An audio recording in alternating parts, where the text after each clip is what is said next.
Ben is about a year and a half old.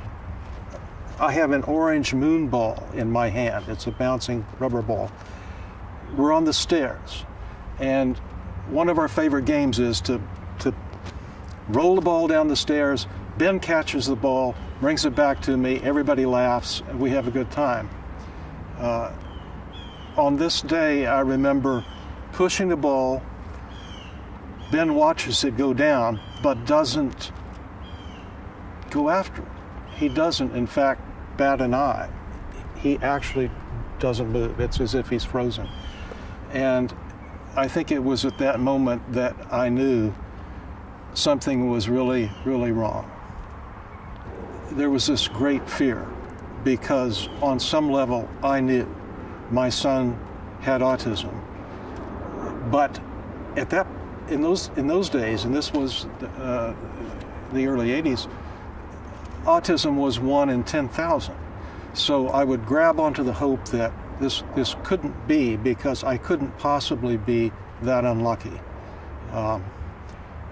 At that point, I had the hope that he was going to somehow catch up, that maybe by the time first grade came around, he would be in a regular classroom.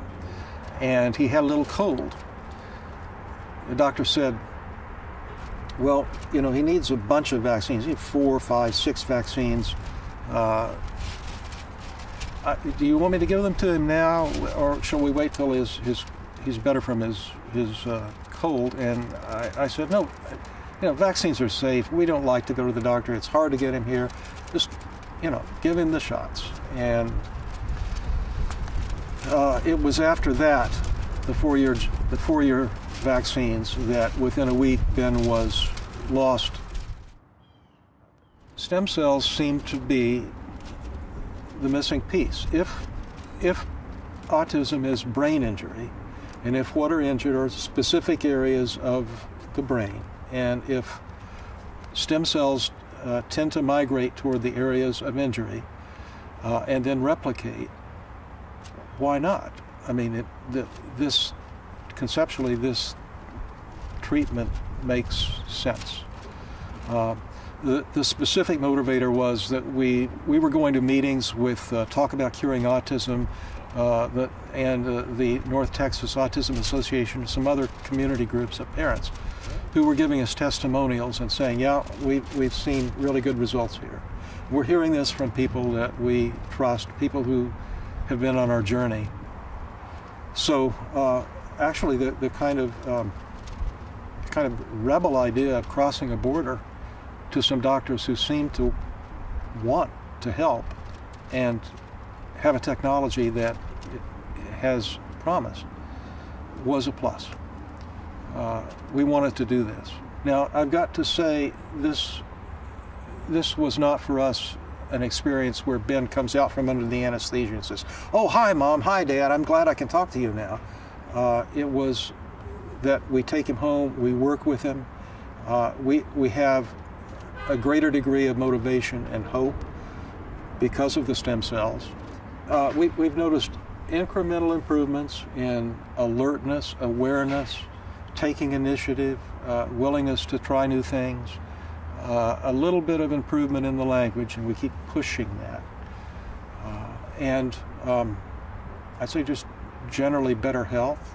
But I do want to say that our visit to Mexico and the stem cells clinic and their highly disciplined and user-friendly way of working with my son and our family, and really taking care of us, it's a really good memory.